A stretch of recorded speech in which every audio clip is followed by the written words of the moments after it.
first let me introduce you both. Yeah. So Professor Iain Martin is the Vice Chancellor and President of Deakin University. Previously, he was Vice Chancellor at Anglia Ruskin University in the United Kingdom, and before that, Deputy Vice Chancellor Academic at UNSW. And Frances Copilillo is the CEO of Melbourne Polytechnic and is an experienced senior leader in Victoria's education sector. And she has led the design and development of programs and services in vocational education and training and in higher education. So welcome to you both. Thank you both for making the time today. I wanted to kick off with continuing a theme that came up during the keynote, which was talking about the 1.2 million tech workers and really applying that to the session, our theme for this session, which is around delivering job-ready graduates. Yeah. So I wonder what challenges and opportunities, even though it's still a lot of details to be worked out, what does that represent for Deakin University?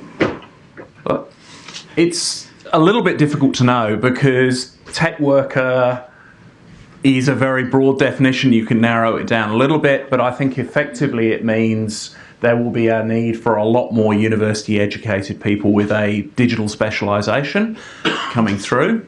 I think there are some challenges with this, which is going to be that if you look back at the last 30 years and tech worker employment, it's not been steady state. It's been feast or famine pretty much all the time for 25 years. And looking at what's happened in the tech industry in the last 3 weeks, I think that's possibly going to continue to be really quite labile.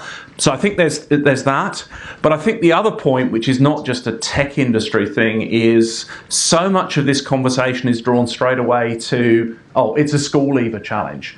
No, we've got a workforce out there that leaves school at 18 and realistically are going to be working for at least until they're 68 and probably substantially longer. So I think that the smart bit of the conversation is, what do we as universities need to work with government and industry around re-equipping those out there in the workforce, because that's actually a much more responsive way of dealing with this. And I think the opportunity and the challenge is, what does a stable, steady state industry, government, university partnership look like to deliver that lifelong as you need it qualification? And before I stop, the plus about some of the things that we were asked to do during COVID was that it demonstrated actually if there is a willingness to do it, you can actually do 3-6 month qualifications at relatively short notice and get large numbers. And Deakin was one of those that did this very rapidly, very quickly, and it worked. So the willingness is there, the opportunity is there. COVID gave us that once in a lifetime. Government, industry and universities were lined up. Not necessarily want to repeat the driver, but the solution I think is interesting and perhaps one we should learn from. Wonderful. And Frances, your perspective on it? Yeah, look, I actually think that everyone's a tech worker now. If you look at what's happening with all jobs. You're turned on. You're not switched on. Am I not switched on? No. All right. No switching on. Thank you. Can people hear me now? Yeah, great. Okay. So I think everyone's a tech worker now. So there isn't a job that is out there where you don't have to engage with technology, and even more so given the driver that we've had. There's been a huge capability lift. If I think of the workforce in my organisation, the capability has lifted, 300-fold from an organisation that largely was face-to-face to an organisation that's probably gone now to a permanent blended model. Yeah, and so everyone's had to uplift in their capability. We're seeing that across all jobs. And what we're seeing is, there is there will be the specialist tech, there will be the analysts, but in every job there will be some level of data analysis, engagement, competency that'll be required. Fantastic. Next question to you, Iain. Last year, the Australian Industry Group released a survey where they explored prospective partners for micro-credentials short courses. And the university sector was the lowest rated sector. So while that's not directed at Deakin, given your strong history with micro-credentials and industry alliance, I was wondering what you read from that, and what do you think the Australian university sector is doing to change that, or are they? Look, I think it's one of those where you can look at it from the perspective of industry looking into universities or universities looking out. And part of this is a semantics challenge. Nobody quite knows what we're talking about with micro-credentials. It's a very easy word to use. It means to different parts of the sector exactly what it means to them at that particular point in time, rather than having a substantial definition. And I think, you might say a university person would say this, but I think what that AIG said, we need to work on what this means. And actually, I think this is probably a conversation where there is no right answer.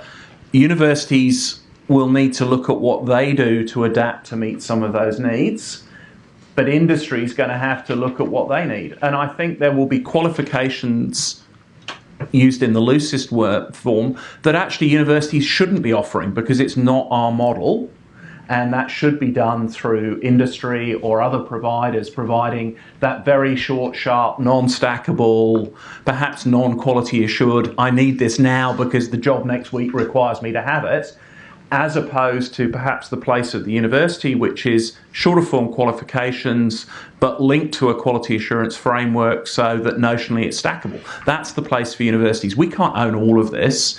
And I think I would take that as a challenge in both directions to say, let's have a better conversation around what we can offer, how we join it up. And don't forget there's a third player in this, which is government, which is universities can only do what we are allowed to do through some of our frameworks, and we need to be able to make sure that all of that lines up as well, and that the funding mechanisms line up as well within that. So I think it's a really fair comment, but I think there's a lot of dissection that we need to do before we actually draw a conclusion that there's no space for universities in shorter form qualifications. Fantastic. Thank you, Iain. And Francis, in terms of the vet sector that has traditionally been more closely associated with industry, yet there may be similar complaints around the perception that it's not agile enough and responsive, both in terms of the velocity and the volume. What's your take on that? Look, I think in the TAFE sector, we've been working with industry for a long time, and in fact, our alignment is at the centre of what we do. So it is about delivering skills out for the economy. So that they're a really critical partner for us. And we see, so whilst micro-credentials is a term that's come up, and I agree, it means lots of different things to different people. But I would say that in our national training packages, which have industry at the core of their design, right? So we don't design them, industry does through a whole range, through a national network, that we have been responding to that need. And even industry, when we present the training packages and options for them, and we can break it up, we can run particular competencies, we can run the whole qualification, we can run it in bits and pieces. So in one sense, micro-credentials have existed in TAFE for a very long time. Then it's now about how they become formalised and funded and all those sorts of things. But I think one of the things we need to understand as education providers broadly is that industry has their own timeframes and business processes. So our approach has got to be one of active listeners, of problem solving, is finding out what it is that they require, what they think the problem is, and bring our educational expertise to that problem. So we approach it through co-development, co-design. So when we're taking a training package now, we will sit down with industry in an intensive design process and have them really work on that with us. What are those real work issues? How are they going to play out? And so you do this for industry broadly, but there's also got to be the flexibility to work locally with employers in your region. And often that's not necessarily connecting to a national training package, but an immediate need. So we'll design something that is about a particular problem that industry needs to solve. So we are engaged in that. However, we are also caught up in the bureaucracy of qualifications and compliance and quality assurance and all of those things. And so we need to often step out of that and provide what we call industry accredited programs, which we put our own quality assurance in with that framework, but not necessarily tied to a national training package, because that's not industry's priority at the time. And I did want to just say something about what came up in the previous discussion around what kind of providers will be out there outside of the established university and TAFE sector. They're out there at the moment and they are sitting in industry. So lots of industry have their own RTOs, or they have their own training and development areas. And so we have to engage with those and be partnering in a very intensive and collaborative way to support both retention of workers who need to upskill with emerging skills that are coming, but also for entry. Fantastic. And I want to pull on one of the threads you mentioned there, Francis, and Iain, I might go back to you on this, that concept of hyperlocal partnerships. Mm-hmm. So several weeks ago, CommBank announced a partnership with RMIT and Monash, where those graduates can go and do an internship at CommBank. The Digital Skills Organization has launched with BKI the Cremorne project, again, looking at the specific needs around digital skills in that hyper-local area. What is your take? And is this something that you see at the university level as well? Without doubt that there is the desire from many to have local relationships with people you know at a face-to-face level so you can design and define it. I think that the drive is there, the desire to do it is there. If you're a CommBank, absolutely define that, that's fine, you've got the capability. I think when it becomes really interesting is when you get SMEs coming to you and saying, we want to engage. They're often not, they don't have the capacity or capability, and that's not meant to be derogatory anyway. It's just they don't have a big HR people development function to bring to play. And I think the challenge with the hyperlocal in Australia is actually we don't have many employers the size of CommBank. So how do we do it with SMEs? And I think there is an interesting conversation around regional consortia of SMEs. Could they come together and be supported or work together to actually do some of this? Because I think it will be important. And when 80% of the workforce out there is engaged in SMEs and not in those bigger companies, that, as I think, is really important. But absolutely, there is a real interest in how do we partner locally. Perfect. Wonderful. Francis, anything to add? Yeah, look, I will pick up on some of those consortiums, if you like. So in the north of Melbourne, we have regional groups that bring industry education providers, that being universities and TAFEs, together around particular workforce needs and development in the region. And so one of the groups is the Northern Food Group, brings SME manufacturers across the north together to engage on a whole range of issues. And they also have a placement program. So industry brings real problems to the table, and universities and TAFEs place students in those industries to solve those real problems. And I'll give you an example of that, where we have a large cheese manufacturer in our region who took on a couple of our business students. They, I don't know terribly much about this, I'll explain it in very basic terms, but the percentages of fat that goes into ricotta or a different type of cheese is really critical to get those right. And this company is doing that manually. So they took on a couple of our students. They need to do it faster. They need to do it in a more, be very accurate. And so it was our students who programmed a software prototype to see if that could be replicated. So the company kept doing their manual process, and the students developed out the prototype. What they found at the end of that process is that it worked perfectly. So now that company has got a commercial provider to now put that into production in the organisation. So I think the interaction around solving industry's problems, solving workforce needs and capability lifts are possible in the local area through groups like that. Fantastic. Thank you both. One of the core themes for this session is the requirements around partnerships.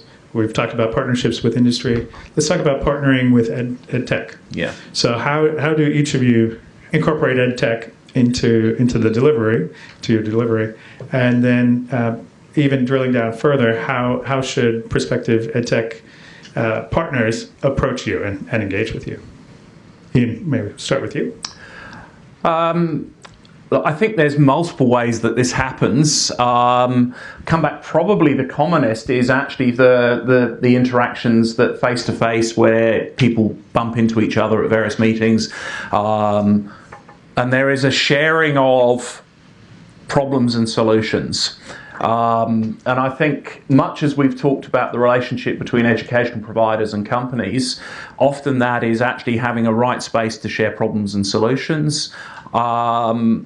The challenge with a lot of the relationship with industry is that the provider has solutions, industry has problems, they don't always align. And I think with the EdTech partnerships as well, I think it is key that those conversations happen around actually what matters on the ground. So getting that understanding of actually what do our students, our partners as a university want from the technology, and then how does that match with the technology provider themselves. And speaking in front of a room of sort of technology people, often it's not actually about the latest whiz-bang technology. It's very, very much about something that works seamlessly with what we have already, that is easy to integrate and is very easy for students and partners to use with the minimum amount of training.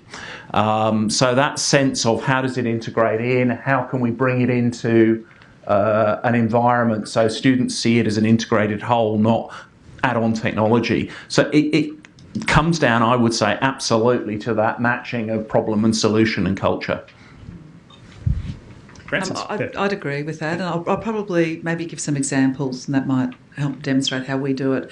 So in our region, we've got a big food distributor, the Costa Food Group, and one of their divisions is around mushroom picking. They have a very transient workforce that comes and goes, but are highly specialised. It is difficult to pick mushrooms at a commercial level, and so they've got a turnover of staff. Collectively, with Costa, we put in for a workforce innovation grant and developed out a VR training tool for mushroom pickers. So by the time those pickers came to the gate to be employed and to get on the floor, they had already got the skills of mushroom picking.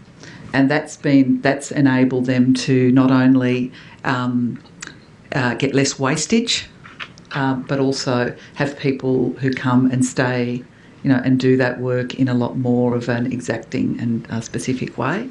And we brought in a tech company to support the development of that VR process. So that's an example of how we would work with them. Another completely different example was one that came out of the pandemic, but it is also about an emergent workforce and an emergent role, and that is our health navigator. So we worked with a community organisation and the Northern Hospital, the Northern Health, to develop out health navigators. So in the north of Melbourne through the pandemic, we had one of the lowest vaccination rates. And through this project, we were able to work with the infectious diseases specialist at the Northern Hospital, Community Connections at Whittlesea, and ourselves to develop out a health navigator role. So it ended up being a 6-week program delivered the students, were refugee migrant students who had some health background in their own countries before coming to Australia, and they were trained by us and by the hospital to be a lot more competent and understanding of a whole range of basic health measures, infection, those kinds of things. And then they were sent out into the communities to, in fact, educate and support people's understanding of the health system, the importance of what was going on and how to keep themselves safe and so on. And so we've ended up in the north with one of the highest vaccination rates around in those communities. So that again was a problem the hospital had. They needed to understand in their ED area in particular how to communicate, how to work with this community, we had the community in our organisation, and community connections had the community development process. So in coming together, we were able to do that. That model now is being replicated in family violence by the Cancer Council and in early learning. So it's an emerging role in preventative health, preventative measures.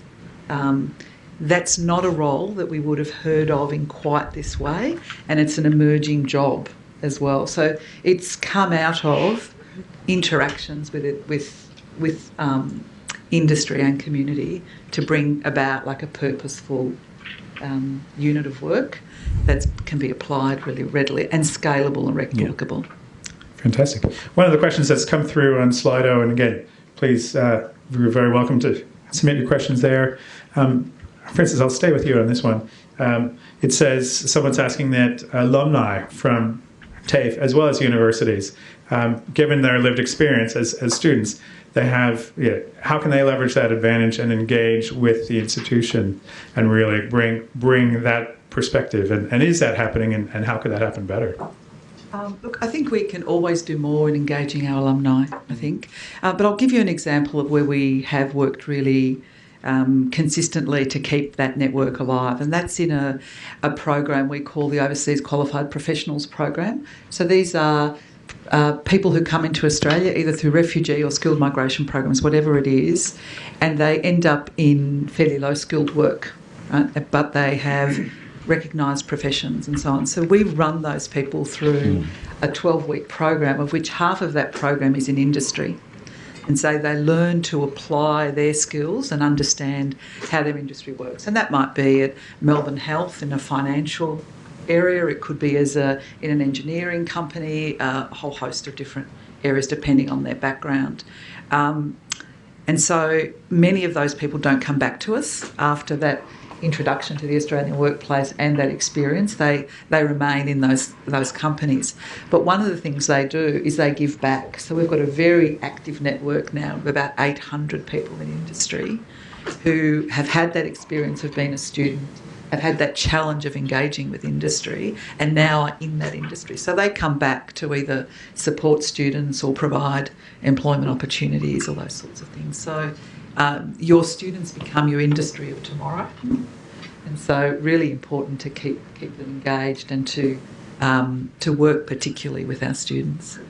Fantastic. Ian, anything to add on that? Look, I think that the bit that I'd add to that is actually we've talked a lot about industry partnerships. One of the easiest ways of having industry conversations is if those leading the industry are your alumni, because they've got a natural warmth to have it, and a number of the more interesting things we've had have come from those conversations.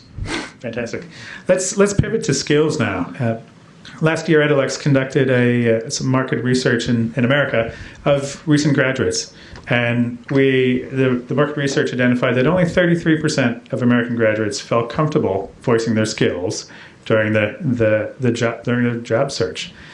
We haven't yet applied that here in Australia, but I'm intrigued. What do you think the Australian response would be, and is that a problem? What can we do to fix that?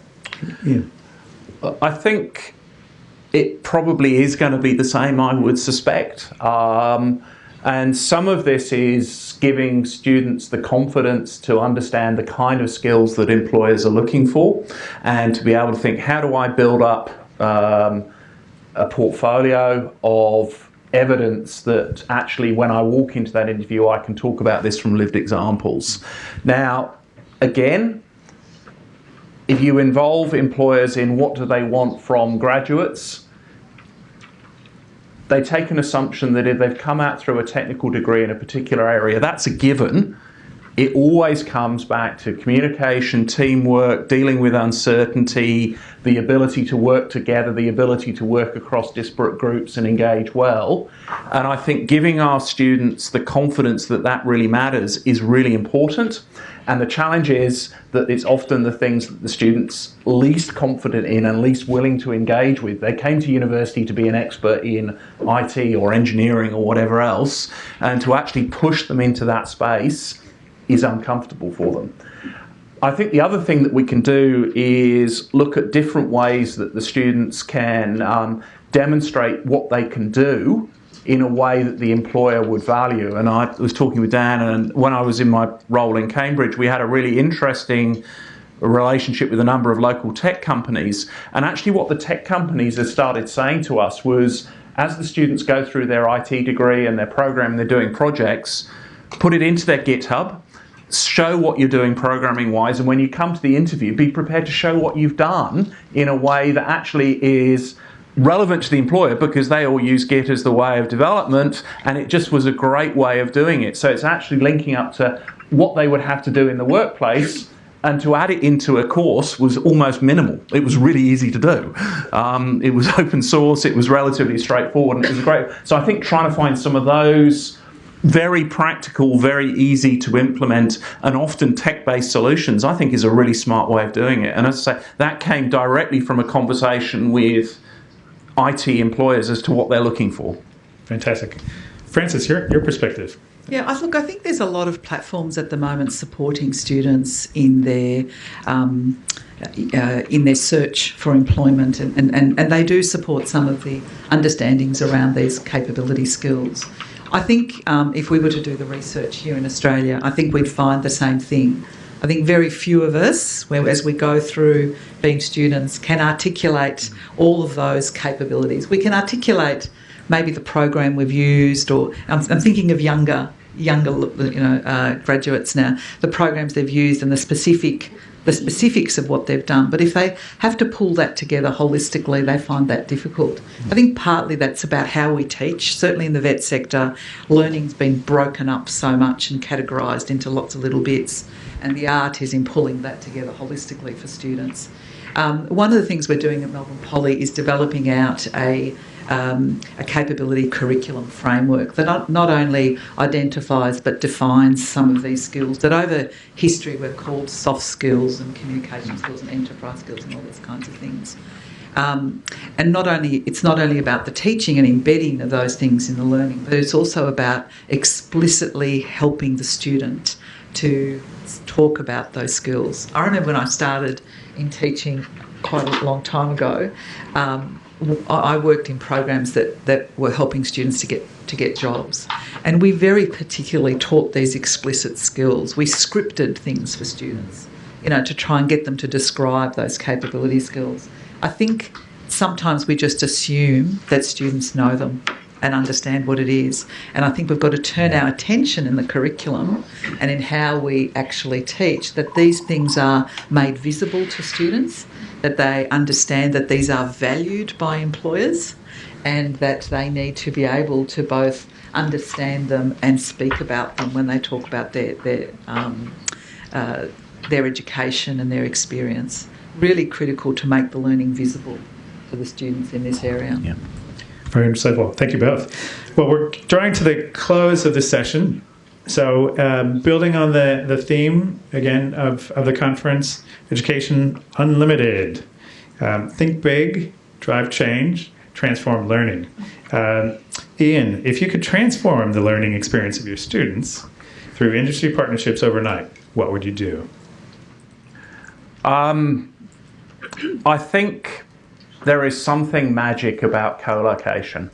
So having more industry partners physically co-located or as close as possible to what we're doing, so that there is that dynamic interaction that happens by chance. In the engineering world, I've often said if you could come up with the engineering school that was this most enormous aircraft hangar, and half of it was shared space in the middle, and a quarter was university space and a quarter was industry space, you probably got your perfect way of both getting innovation in industry and a great education for the students. So if I could do anything, it's that co-location. Now that co-location may be physical for some areas, it may be digital for other areas, but I think there's something magic about co-location. Brilliant. Great. And Francis, a related question. If you had unlimited resources, where do you start? I don't have unlimited resources. Yes. How would do it tomorrow? How would you transform learning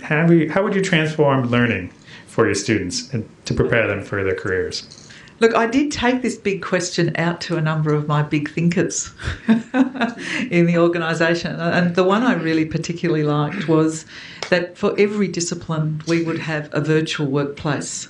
so that students would come into keeping the theme of tech here in this conference, that we would have a virtual workplace that was inhabited by industry and our students, and there were real learning opportunities in those, to really bring that practical and real world to the students, particularly younger students who have an idea of what that industry looks like, but also to meet the challenge of the overwhelming demand on industry for placement, for internship, for apprenticeship, all those sorts of things. So I think having a virtual workplace in the centre of our teaching, where industry is present, would be a wonderful thing to be able to have and to do. So investment companies who are around and listening to this, come and see me.